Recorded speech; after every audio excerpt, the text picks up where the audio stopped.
Welcome to today's episode of Heard and Seen Around. I am Rajesh Karipurath. This is my take on macroeconomic and geoeconomic data points, which I find interesting. I hope you enjoy watching it as much as I enjoyed curating it. Cheers. Taxpayer, one who doesn't have to pass a civil service exam to work for the government. Chef, any cook who swears in French. Living up to ideals is like doing everyday work with your Sunday clothes on. Farming looks easy when your plow is a pencil and you're 1,000 miles from a cornfield. 99% of the work of the professional bodyguard consisted of one activity, frowning. Energy markets are flashing a very uneven war tax. European natural gas prices have shot up dramatically, while US gasoline prices are moving up, but nowhere near the same panic levels. Why? Geography and infrastructure. America sits on abundant domestic energy, while Europe depends heavily on imports and fragile supply chains. When conflict hits the pipes and shipping lanes, Europe feels it first, and the hardest. For markets, this means higher inflation risk in Europe, pressure on industry, and potentially tighter monetary policy, just when growth is already wobbling.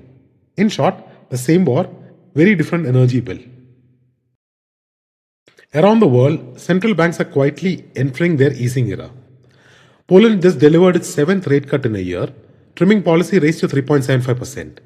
Inflation is cooling across many economies, and real rates in several countries remain comfortably positive, meaning policymakers finally have room to step off the brake. But the global picture isn't uniform. A few holdouts are still hiking, while emerging markets like Brazil and Mexico are sitting on towering interest rates. Translation for markets, liquidity is slowly returning, but it's arriving country by country, not as a synchronized global wave. History suggests oil markets don't panic all at once. They simmer first.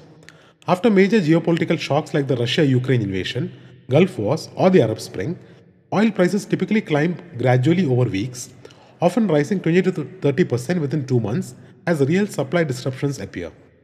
The market's first reaction is usually fear. The real rally comes later, when tankers reroute, inventories tighten, and traders realize barrels are actually missing. In other words, the headline moves fast, but the physical oil market moves slower. And that's when the prices tend to really wake up. As Thomas Sowell said, the cure for high prices is high prices. Here's a staggering reality of globalization. The world trades at about $30 plus trillion in goods, but roughly $13 trillion gets spent just moving those goods around. Freight, storage, fuel, insurance, the whole logistical circus. In fact, transportation alone eats up nearly 2/3 of total logistical costs.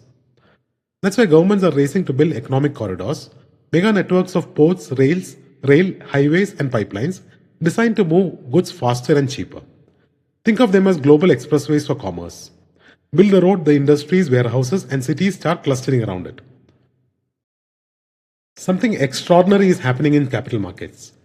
Big tech's AI investment boom is now running at nearly 8 times the pace of the dot-com era, making it one of the largest technology spending waves in modern history. The scale is staggering. AI Capex from major tech firms rivals the combined defense budgets of several major economies and is approaching the size of total US bank credit growth. In other words, a handful of tech companies are deploying capital at levels that look more like government programs than corporate budgets. Here's the uncomfortable math. India imports about 85% of its oil, and so when crude climbs, the balance of payments feels it immediately. In the last big oil spike around 2011 to 2013, the oil trade deficit ballooned to over 5% of GDP, the current account gap hit nearly 4.8%, and the rupee slid sharply. Even today, if crude averages $120 a barrel, India's oil deficit could reach 5.4% of GDP, pushing the current account deficit towards 3%. Not a crisis, but enough to put pressure on the rupee and stir market volatility.